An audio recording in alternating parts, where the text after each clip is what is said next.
So again, no, I just documented the Holy Week Visita Iglesia that we did because I think the tradition here, generally, especially in our generation, is not usually practiced. No, and I think it's subjective, and everyone has their own right to do these things. But I just want to share what we actually do. And how we practice our tradition. And again, I'm not gonna pretend that I do this every year. Usually we do different things. We also do pabasa. Last time I actually did Visita Iglesia was when I was really young. I don't even remember it that much. That's right about it. No, just to keep the tradition going. Sorry, kinukuha ko yung stage. Ayun, kinukuha ko yung stage.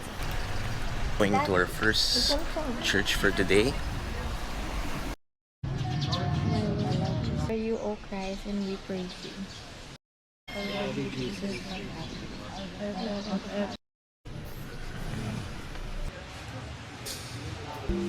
So our first church was actually PCJ Church. It's located in the biggest village in Asia, in BF Homes, Paranaque.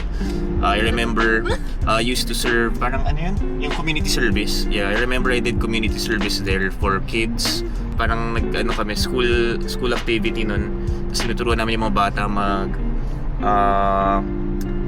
mga basic subjects, ganun. Finance.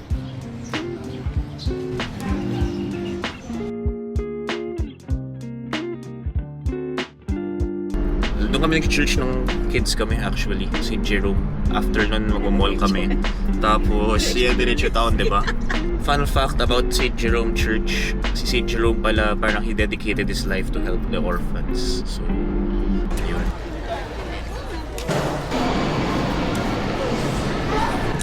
It's so fun. We should do this more often, na? First time natin mag-Visita Iglesia, no? Never tayo nag-Visita Iglesia. Or baka nung bata pa tayo. We just don't remember. Have any memory. In our defense, we do pabasa a lot. So, nawala kami ng time to do Visita Visita Iglesia. Kasi pabasa is usually Thursday ng madaling araw. Yes. Ng 12 midnight. Yeah, different traditions. So, for Visita Iglesia, the key difference is you go to different churches. 7 or 14 churches, di ba? Either way. you do Basta the you stations finish of the cross. 14 stations of the Yeah, cross. exactly. Correct me if I'm wrong. Then, you also do pabasa. Where in pabasa would be parang yung whole life of Jesus, di ba? Yeah. We sing the whole life of Jesus. Mother, ano yung mga winish mo dito sa Baclaran Church? Secret, di ba? Hindi ba pwede sabihin? Oo, hindi pwede. Kasi pag sinabi, hindi magkakatotoo.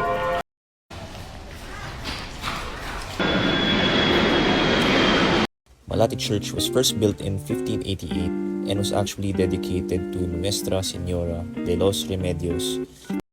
Aking sister na laging wala. So, we're here in the one and only Manila Cathedral doing our 10th and 9th and 10th station. Oh, it's really nice. A lot of people actually came in, and personally, I think it's one of the best churches here in Manila. So if you haven't visited and prayed here yet, I suggest you check it out. So next, we're going to a nearby church. It's called San Agustin Church. We just came in from Manila Cathedral. The walk here was really nice, and I think one of these weekends I'm gonna try and have a mass here and eventually eat out after, because there are lots of restaurants and cafes around it, and I really think it's a really nice place to go to in general. So we're now here in San Agustin Church. Go for our 12th station. 450 years.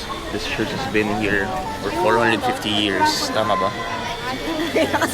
Kasulat eh. 450 years of love.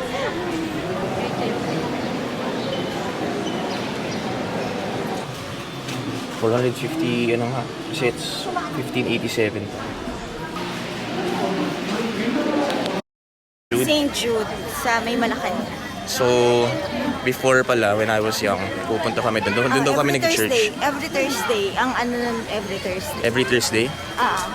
Tapos ano siya? Nag-ano tayo. Parang siya Baclaran, every Wednesday si Baclaran, diba? Tapos siya every Thursday. Ganun din, yung mag-wish ka, maglalight ka ng candles. Para may adoration area.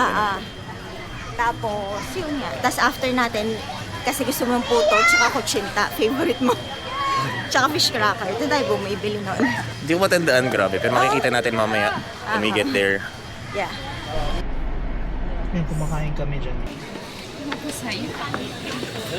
Wala tayo. Aray ko. So we are in St. Jude for our last station.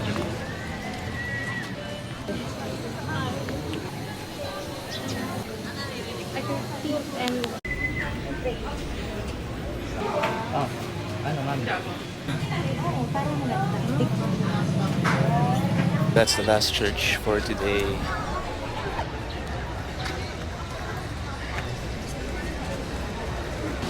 So the reason why I actually wanted to document this was because I noticed that tradition is slowly dying. So I just wanted to show the different Holy Week practices that people can actually do.